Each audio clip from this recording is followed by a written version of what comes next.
Good morning, everyone. Welcome to another casual garden stroll.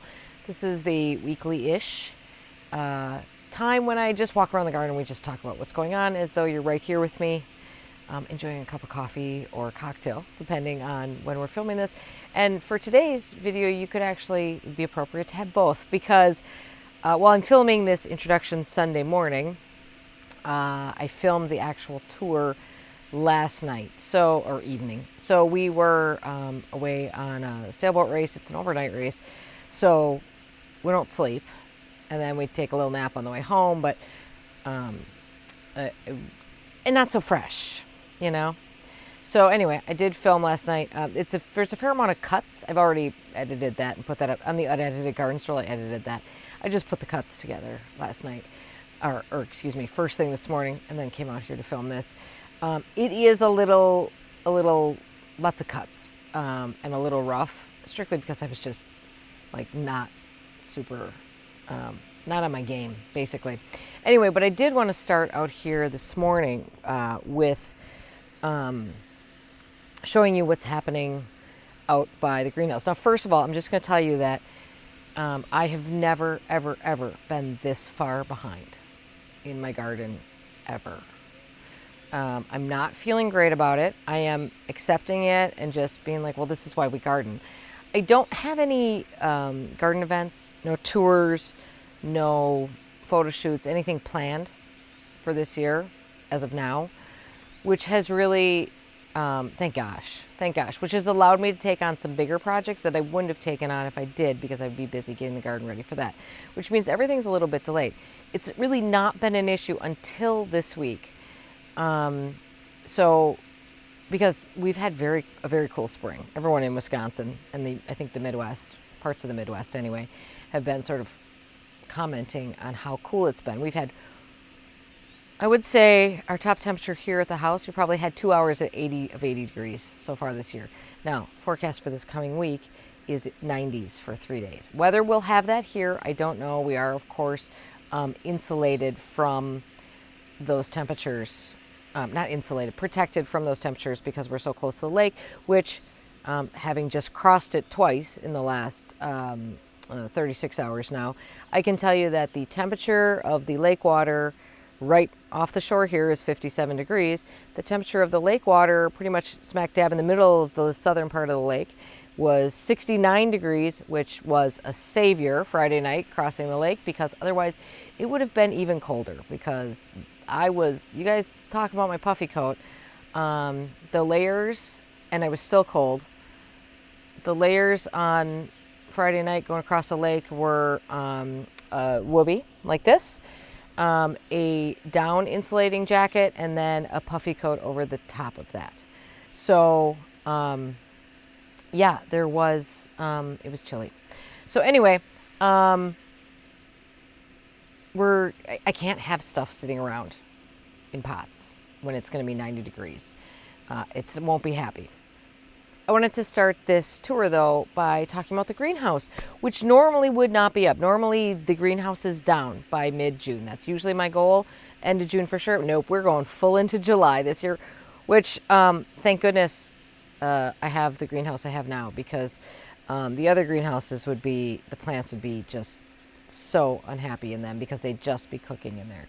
So let me show you what's left in the greenhouse, most of which will hopefully be planted out today or tomorrow or in the next couple of days, and just kind of talk through a little bit about how this greenhouse is doing so far.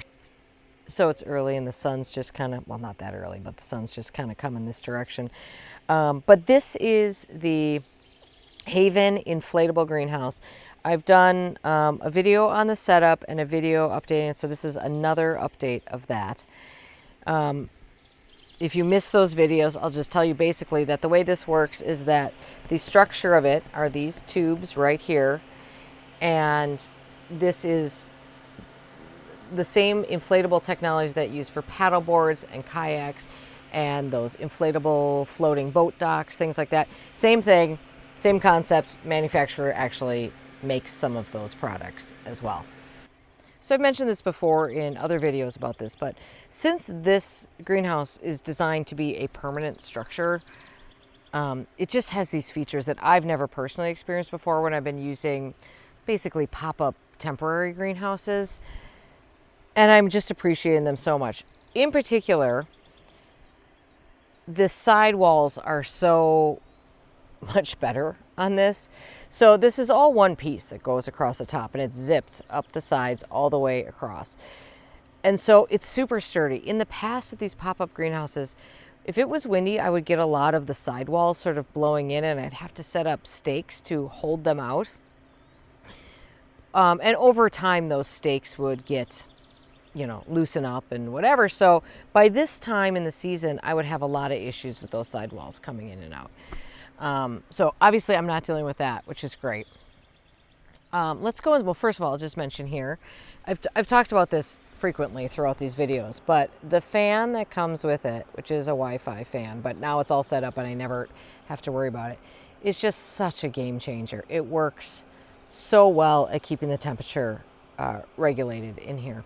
I do have the back door just open slightly here, just on the one side. Now, when we get to these 90-degree temperatures this week, I'll probably be rolling that up and rolling these up and really creating a lot of airflow in here if there are any plants left in here at that point. We do have some plants outside. These are mostly dahlias.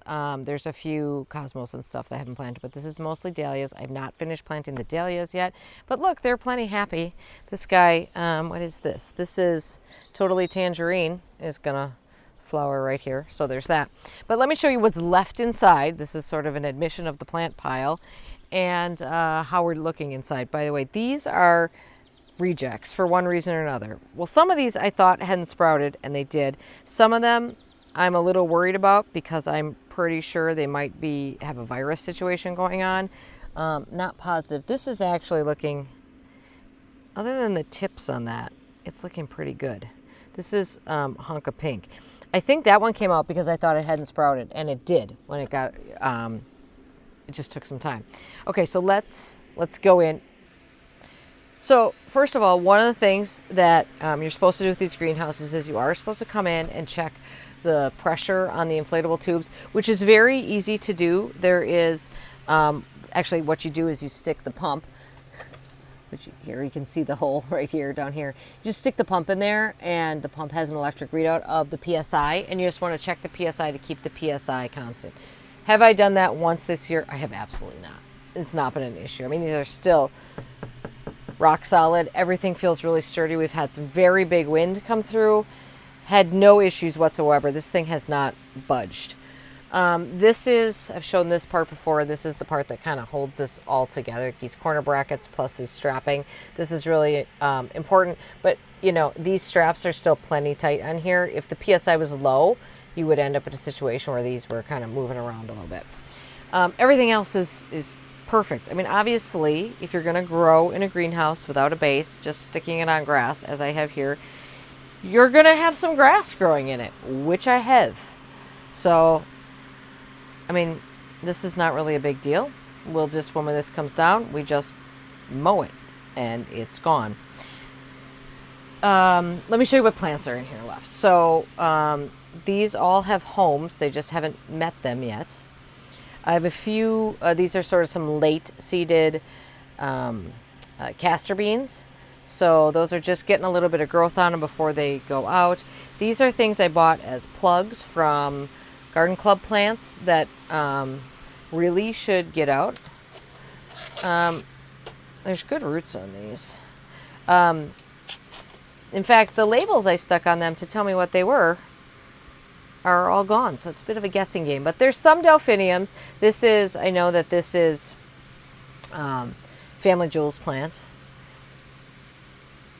This is, well, now this I don't know what this is. I'm going to have to look at my order. This is foxglove, rusty foxglove. This is silver shield plectranthus. This is really needs to be pruned. Can I do it with my fingernail? No, I can't, unfortunately. This is cherry caramel phlox. Those are going in the vegetable garden for cut flowers. A few other little bits and bobs sitting around still for the last little bit. A few things I grew out in trays here, which have just been doing great. Now, this is where this greenhouse is just coming in clutch, because if these were outside, there's no way I would be able to protect these enough. This is obviously Nicotiana, which would be in the ground because it's flowering already. I've also been growing on some more alocasia, which came here. Do I have the two? Where are they? Oh, here. Well, this is the size they came in, little 4-inch pot. I've been planting them up. There are quite a bit of roots on here. So the ones that I up planted to a gallon container definitely have growth on them versus these. Last few to go in the ground. Few little kind of sad plugs that never even got transplanted, but I'm able to keep them at least protective enough. And I come in here, you know, at least once a day. Those guys get a spray of water, and just last few dahlias that will get out. So hang on. I missed a few things down here. I do have a lot of the summer bulbs that I planted to get a head start in here. And they're actually quite glorious in here. These are stretching a little bit, but this is the Iron Cross oxalis. Here's a flower on it. Yeah, so this is a little bit of plant irresponsibility showing here. That's okay. It'll be fine. This is a summer hyacinth that decided to bloom, and it couldn't go straight up, so it actually has this kind of curvy stem, which is kind of interesting. Anyway, it'll all get out of here in the next week or two, but I probably won't have time to take down the greenhouse for a little bit. So I will show you the process when it comes to taking down the greenhouse, because I'm interested to see how it will go as well. All right, that's the greenhouse update. Let's flip over to what I filmed last night so I can show you what's happening in the rest of the garden. It's a pretty long video, you guys, because there are parts of the garden that you haven't seen for a little bit, and there are parts that are looking really, really good. Not everything looks great, but the parts that are looking good look great. All right, well, we're starting here at the base of the patio. I'm filming this Saturday evening, and there's a lot of things happening here that we haven't seen because things are growing quickly. So this area, well, you can see we've got some plants that still need planting. You'll see plenty of that in this. But this area, boy, did the poppies just love it over here this year. So the first thing that's growing here are Shirley poppies. This is Amazing Gray. And let me see if I can zoom you in here a little. So this is Amazing Gray, Shirley poppy. Each flower is a little bit different than the other. I didn't thin these very well, so I suspect the flowers would be bigger. I know the flowers would be bigger if I had done that. But also in here, we've got the breadseed poppies growing in here. I think I tried to do mostly purples in here. This one has already flowered, which is crazy. They usually don't flower this early. But I just want to try to give you a feel for the size of this seed head. It's huge.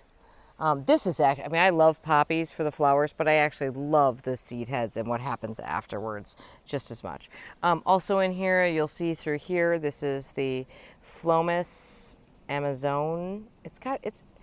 I literally don't know how to pronounce this. It is Phlomis Amazon. It's spelled like Amazon with an E at the end. So I don't know. Anyway, it's a Phlomis tuberosa, the kind of pinkish one. Very pretty. Bees are all over it right now. And then when we come down here, this clematis is Arabella, which just kind of scrambles around. And then coming here up the gnome ginkgo is, I think this is elf clematis. And this might be my favorite type of clematis. These little ones that are like little bells. I just think they're just adorable. And as the flowers open, the petals sort of reflex back farther. Very delicate, just kind of, it's not going to ever get huge. Just kind of a pretty little moment on this ginkgo here. So I'm going to have a little bit of an issue with this bed when these poppies are done, because there won't be much here, but the poppies are taking up so much room, we'll have to deal with that problem later. I did plant a little bit of I think this is Vivid Violet Kufia in here, a little bit of Bad Hair Day. You'll see this around the corner too. Bad Hair Day, Mondo Grass, and of course Rosy Teacups Dogwood is just stunning. Now the flowers are not, excuse me, bracts. We think of these as flowers, but you guys know they're bracts, and that the flowers are the bit on the inside here. Are just, they're starting to get really big now, and they should get pinker and pinker, but right now they're really beautiful. They've got this like stunning picotee edge on them. It's beyond gorgeous, and this is the best it's ever flowered. It's clearly on an every other year schedule. A lot of you have also told me that that's how your dogwoods behave too, where it gets a few flowers, but then one year you get, every other year you get this amazing show. And then along this edge, you know, I have to tell you, I got this amazing load of annuals from Proven Winners this year. And, you know, it is something, you know, that's obviously a very unique situation, but I'll tell you, it makes you just think of doing different things, because you have the plants here to try out before you commit to putting them somewhere. So this is Gold Dust Mercardonia, which is, I love this plant so much. So I just kind of planted here as a ground cover. This is, of course, this new Stackies just out on the market, I think from Concept Plants. Limited release this year. I think the main release will be next year. You guys, it's so good. I mean, look at how fabulous it looks. The Isla Gold Tansy that's here is kind of helping that along. And then this is more of that really cute Bad Hair Day Mondo Grass. Okay, so over here, I planted, this doesn't look like much yet, of course, but in here we've got my favorite annual salvia probably, which is blue, Unplugged So Blue. Then I also have the yellow, I think it's Maestro is the name of it. Oh, here, hang on, let's get I knew I put a tag in here, so here's the tag. Yeah, Maestro Gold Agastache hybrid from Proven Winners. They're really marketing it as an annual, and a lot of these Agastaches are difficult to get to come back, some of these more colorful ones. So if you can find them at prices where you can treat them like an annual, I think it's a great idea. Then you see through here we've got these tall bits, Peach Melba Crocosmia. My favorite plant that I saw when I went to the Walters Gardens display gardens last year. Unbelievable. And actually I see that the one over here has a flower starting. It's the coolest color, you guys. Supposedly hardy here, but we'll see. I'll believe that later if that happens. Okay, we're so bright over there, so let's walk this way. I'm just trying to walk with the sun in the right place, although my shadow is really causing a problem there. I think, well, this garden's just been kind of developing. Not much new here. I think I've showed you that I moved the tiny quick fire hydrangeas over here. Those are in here. I think it's a more appropriate place for them. This is White Wands Veronica. Great performer. That's a very seedy, I think it's dark reader geranium, but I'm never quite positive on that. This is the American ginkgo that I planted last year. Look at how great it's looking. Really fabulous. This is a little bit of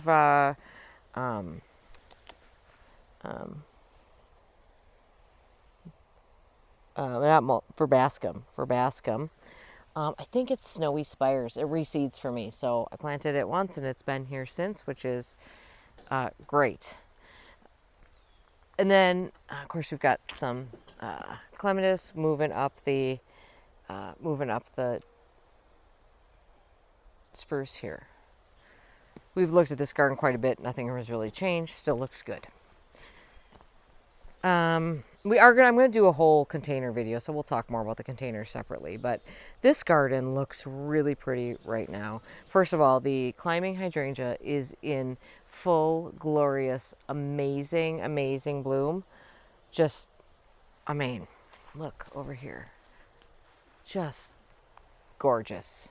Just so much better than my really ugly garage too. And then this is, I think this is Cat's Meow Nepeta in front. Quite tall over here, much taller than I thought it was supposed to be. But it's beautiful. And it's just flowering like crazy. I will cut this back at some point, but it's hard to, I just heard a rabbit run away. It's hard to decide when to cut it back. This is a little white bush clematis that was given to me by a master gardener friend. I don't stake it or anything, so it kind of flops.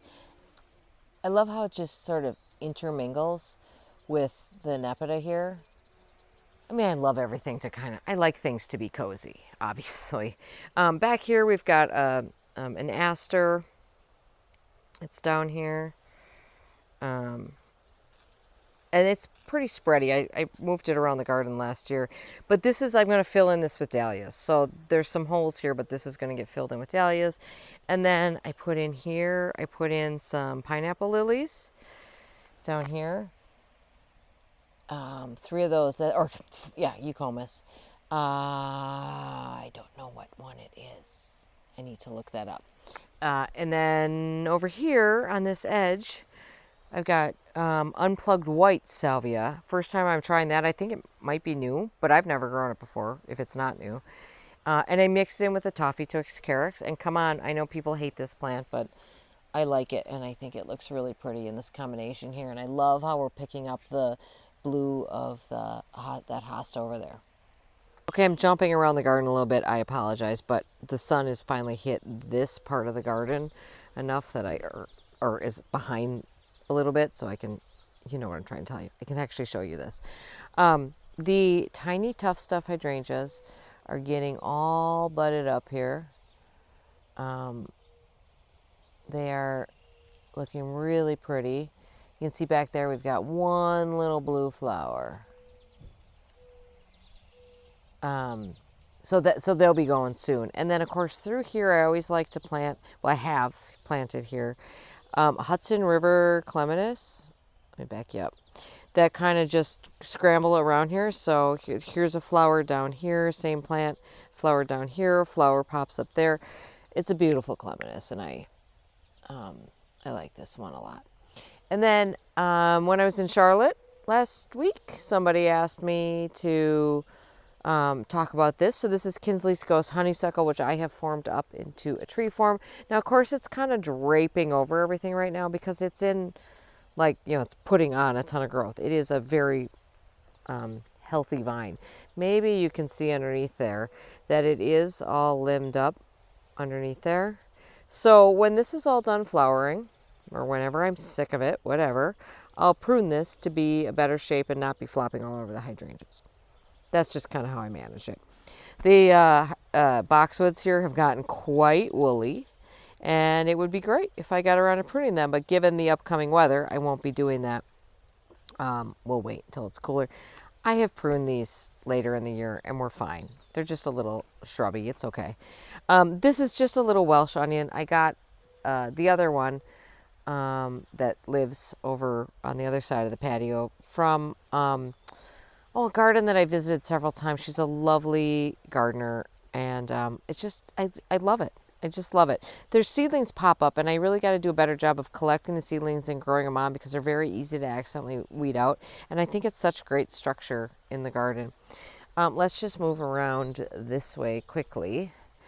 I don't actually know what's lurking around here. Well, I will tell you that the Persicaria, this is Orange Fields, is really taken off this year. Fine with me, by the way. Sorry about the shadow. And then I just noticed here that there is a clematis popping up through the top of this viburnum. And I'm curious, I have planted one underneath here, and I'm not sure if it's that or if it's actually the same Princess Di that I've got growing up through this smoke bush here. We had a mystery last week, and I thought I'd address that quickly. We can talk about the plant pile in a second here. But I told you that I've got this big shoot coming up from this rose, and I wasn't sure what it was. Well, Actually, it turns out it's part of this rose. It's above and beyond because it has flowered now. So it's above and beyond like the rest of this. It's just another shoot from that. I kind of thought it was left over from previous roses that had been here because it doesn't feel like it's part of the same plant. The rose, by the way, is looking beautiful. I've done a terrible job of staying on top of the clematis to keep the clematis growing up the trellis there. This is beautiful, and I would really enjoy it if it weren't for the fact that I've got a plant pile sitting in front of it, so I can barely even see the stupid thing. This is the plant pile. This is a lot of this. Well, this is the job for the next week and a half. This will be gone. These containers happen to be looking great, though. This is the first container I planted up this year. And I just spun them around because the Golden Curls willow, you can see, can you see how much they've grown? I mean, they've just gone crazy, which is fabulous. They get blown by the west wind so much that they were leaning over. Here, let me show you this one because I spun it around to face. I mean, look at how lopsided it is. So I spun it around so that it will get blown the other way and hopefully will even out. Maybe I'll have to do a separate tour of this part here because this has all been planted. But this section in particular is looking beautiful. So remember the container that I took apart last week? Well, this is where all the plants in that landed, plus a few other things. So this is that beautiful plum honey nemesia and the cool, hi Owen, Darwin, the cool jazzberry, and then, oh my God. Oh, I'm like, where's the salvia? Here's the salvia right here. This is this outshine salvia in the color orchid. And then I planted the Medusa black sweet potato vine kind of along the edge because I wanted to pull in the black of the Eclipse hydrangea, which, oh my God, they're looking so good. This is, you guys, I grow this plant for the foliage, but it is going to flower and it's going to be like, look at those buds on there. And then I've got the Maestro Agastache in here, but this is the sort of corally pink color. So that's all working there. These tiny tough stuffs, which is the same thing that's planted that I just showed you, are looking amazing. Look at how covered in flowers they are. Those were new last spring. I replaced what was here, but look at how, I mean, that, oh gosh, that looks really, really good. Hey, this is a big moment for me, you guys. I've been trying to grow hardy begonia grandis, for a long time. And I keep planting it every year, and I think I keep losing it. But look at this. That is reseeded begonia grandis down there. All of that. And I know it reseeds like crazy, which I'm looking for, which means that came back. So that's huge. I also planted, oh boy, is it weedy over here. I also planted a bunch of these. This is Hypericum brigadoon. I've got another one over there. It's kind of like a little ground covery shrub. Well, I think it's a shrub, not a perennial. I saw it on Jim Putnam's channel in somebody else's garden. And then I found out it was hardy here. I'm like, well, I need that, obviously.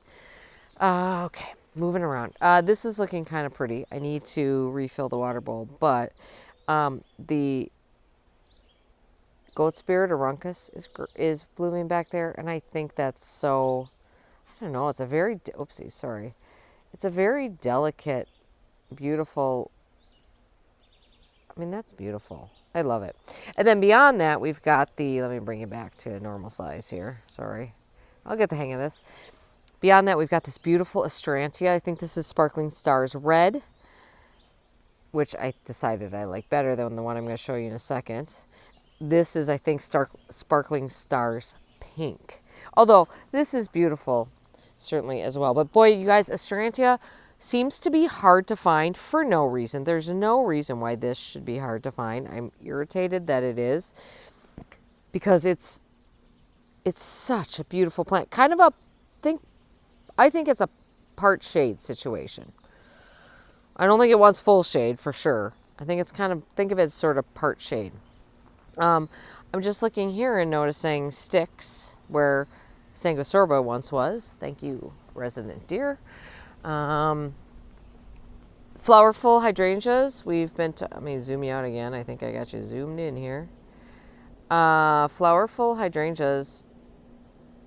We've been talking about these almost every week, but come on.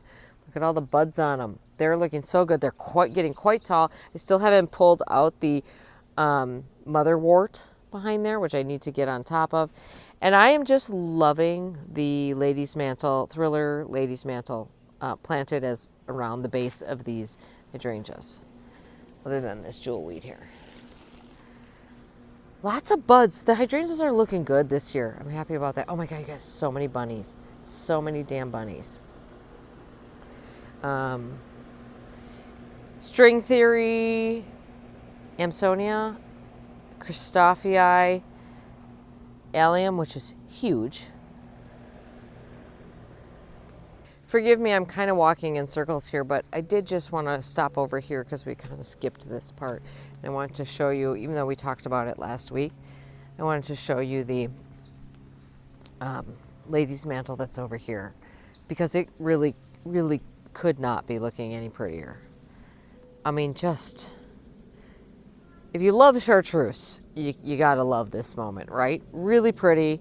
This is Boom Chocolata and I think Johnson's Blue geranium growing back there. We've got some Nepeta coming up through there. We just talked about this garden in the most recent video. I have discovered, by the way, that I thought I was buying Purple Flame. And I mean, that's what I bought it as. Let me zoom you in here. And I said during the video, like, oh, I'm surprised it has white in the middle. Yeah, this was sold to me as Purple Flame. This is Purple Flame with eye. I didn't really want the eye part, but you know what? It's okay. We'll work with it. It'll probably be beautiful once we get those alliums flowering. And then I'll just take you down here. Oopsies. Hang on. I'm tracking that. There we go. Sorry. Where are we? Zoom in. There we go. There's this Dianthus Carthusianorum. I think I nailed it, maybe. Anyway, so pretty in here. This is something I redid this whole, let me back you up here. So I redid this whole edge last year, I think, or the year before, just to simplify it because there was so much going on in this part of the garden, and I'm so happy I did it. So this is your reminder that it's okay to plant just one single plant. Put a few things, I do have a few things popping through it, but for the most part, one single plant, and just dig into it and go for it. Now, all of this will get a hard cut back in a week and a half. I will cut this, like by then the flowers will probably be done. And I have found that while you can just cut the flower stems back to deadhead it, but I will tell you that the foliage does, I mean, actually, even now, it's starting to look a little tired looking, I would say. The foliage does get a little tired looking. So I think it's best to, well, what I choose to do is cut the entire thing back, and then I water it really well, throw some fertilizer on there, and walk away. And in 2 to 3 weeks, it's looking pretty darn good again. But this is pretty beautiful over here, too. I do like a blue in the garden.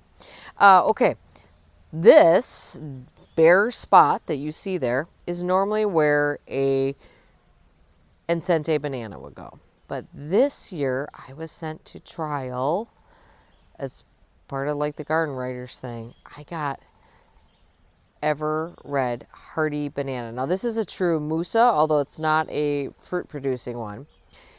That's supposed to have leaves that have sort of red veining on them that is persistent.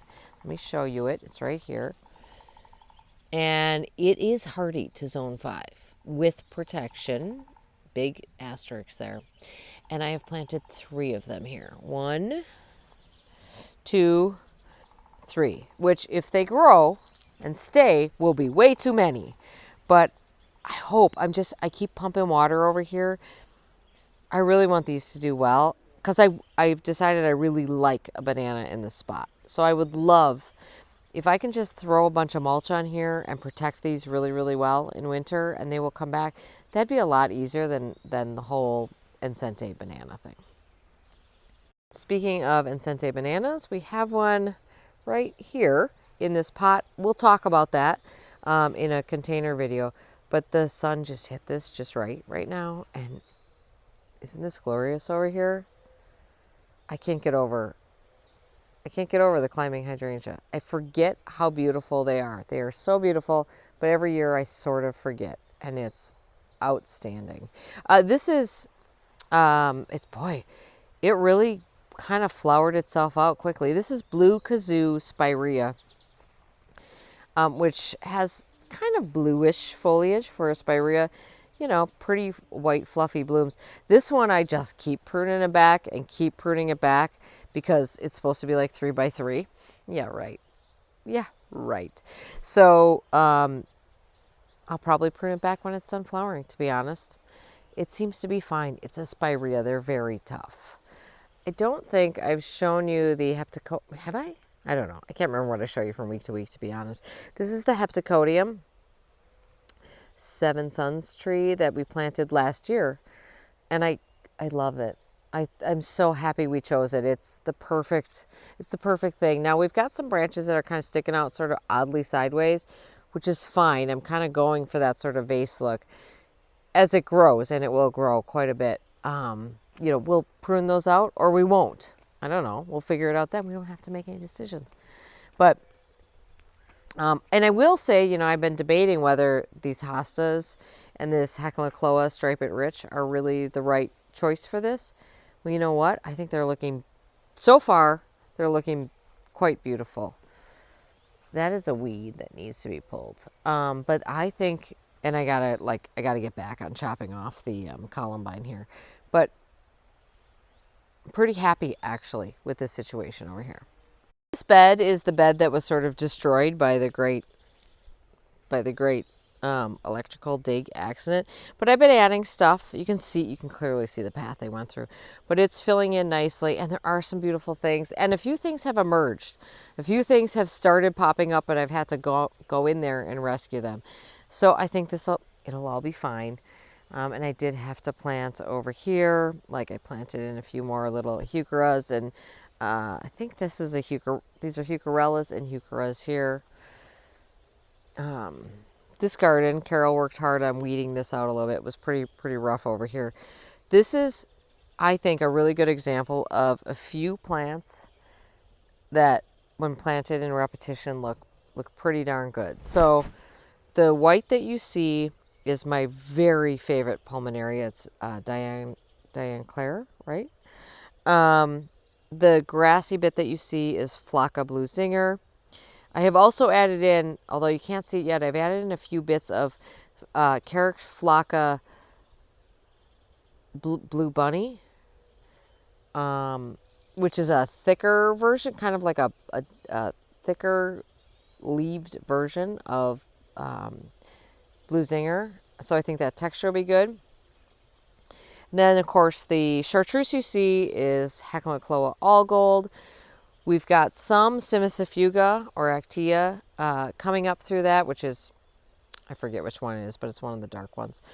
And then we've got some Astilbe Visions coming through here. Beyond that, I mean, we've got other things beyond that, like that's the Desdemona ligularia that I have sort of allowing to go a little bit rogue over there. Anyway, pretty simple planting, but when it's cleaned up nicely, thank you, Carol, I think it's a really pretty look along here. I've got feverfew coming up like crazy. It does recede, but it's good. It's good. It's so cute. Oh gosh. Look at Carol's amazing. You guys, everyone should have a Carol. Carol helps me in the garden a few hours a week. honestly doing a lot of weeding, but also planting a few things, and she's fabulous. This is, I talked to you about this. This is Verdoni Chamaecyparis. They planted over here. I really hope it does well here. It's looking a little peaked right now. It's a bit of a change to come over here, but it's looking really good. And here is Prelude Blue. God, this is, come on. Look at how good, those are the coolest flowers. God, that's a good plant. That's a good plant, you guys. Look at how good that looks. And I've said it, not in this video. I have divided that. Last year I divided it quite a bit, and I could divide it again. It looks really good. Alliums are really looking great over here. Actually, in general, we're kind of on the last flush of alliums. The ambassadors, the Christophii, some of those. They're looking really good. Holy smokes. Holy smokes. Look at all the alliums in there. This is a bit of a mess over here. It'll be dealt with. Oh, God. I'm just looking at things that deer eat. It makes me so angry. And then we've got I think the salvia over here is Caradonna. Pretty sure this is Caradonna salvia coming up through all this. We did have a dead soldier in there. I lost all of my bluebeard from last year. So all the bluebeard is shot, and I had to replace it all. If it weren't looking so rough beyond here, I would say this is all looking, I don't know, pretty nice. I'm neglecting this vegetable garden so badly, but unfortunately that means that some of my sweet peas have not been properly staked, and they're flowering down here. Let's smell them. Yep, they smell great, in case you were curious. I think what I'll do is I'll cut those flowers, and I said this last week, but they all just are flopping, and I have to just spend a lot of time getting ready. But look at my beautiful lettuce. Nailed it. Didn't nail it with the, I've got to cut that back. That's arugula, or maybe just pull it. But check out that gorgeous lettuce. Oh, this is a lot of this. I think, this is not it. These other ones are Salanova lettuces, which boy, oh boy, do they perform well. They're very expensive seeds, I think, for lettuce from Johnny's, but they produce really well and they make beautiful lettuce. I am looking forward to a little bit of extra time in the garden to prune the espaliers because, oh boy, have they put on the growth. I love them. I love them when they're all bushy, but they look a lot better when they're not. I mean, look at the apple tree over here. This is the Liberty apple. Look at all what's coming up here. So all of this needs to be cut back to down here. So we're talking like this is 18 inches of growth this year. I'm just checking out the apple harvest crop. Looks pretty good down here. Hopefully we get a bunch of them. Last year they were very, very good. Liberty apple is that one. Speaking of going rogue, the raspberries have taken, oh God, it's a mess in here. We shouldn't look in here. Let's not look in here.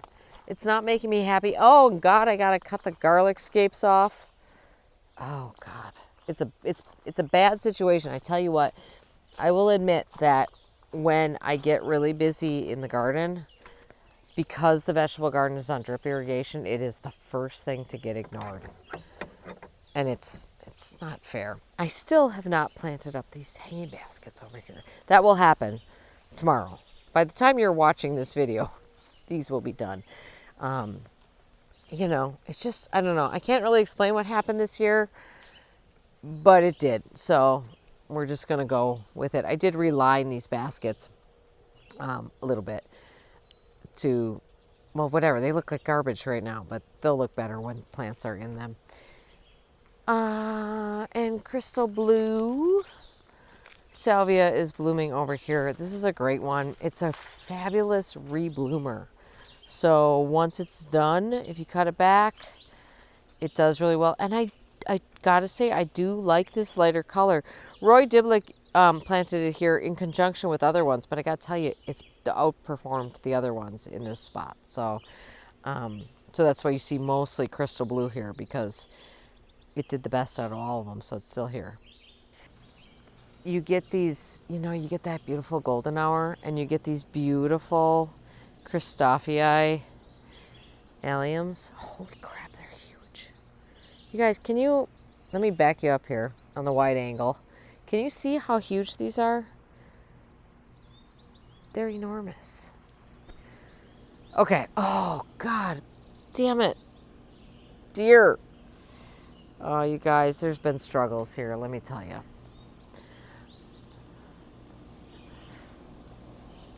Okay, well, I think you see, well, let's just keep walking this way because we do get some really beautiful golden hour light through here if we aren't totally blowing out the lens. But this is, having this view, life could be worse, right? Anyway, one more thing. I'm so ADHD in the garden. Speaking of espaliers, they need to be pruned. Holy cow, look at the Asian pear. Oh my God, that poor thing. I don't see any fruit on it. Oh, I do. See 1, 2, a few. It's never produced a lot, but it's okay. I grow it because it's pretty mostly. That one needs attention too. Okay. Oh, and the peonies. You guys are gonna be like, wait, your peonies are blooming? Yeah, look, peonies are just blooming. Check those guys out. So, this is when peonies bloom at my house, late June. That one is obviously done. Okay. I think, oh, nope. Every time I think, there's something like beautiful, like around every corner here right now. So, okay, here's the climbing hydrangea on the tree. I'll zoom you up. Check that baby out. I wish I could like, I'm having a little bit of problem controlling the panning here. Maybe I should just do one of these. That's easier. Look at that. Isn't she a beaut? Oh, I love these climbing hydrangeas. You guys, you got to have patience to grow them. They take forever and a day. But boy, when they start growing, they grow really fast. And when they do, they just couldn't be more special, really. I mean, this is, and what's nice about them is that I don't think about them until they flower, really, because I don't do much. Sometimes I throw some fertilizer on them, but that's it. I never do anything else with them. Gorgeous. All right, thank you for watching, everybody. Hope you enjoyed that garden stroll. I know it was a little bit long, but lots to show you, right? Lots of videos coming your way soon, so thank you for tuning in. Thanks for watching, and have a great day in your garden. Bye-bye.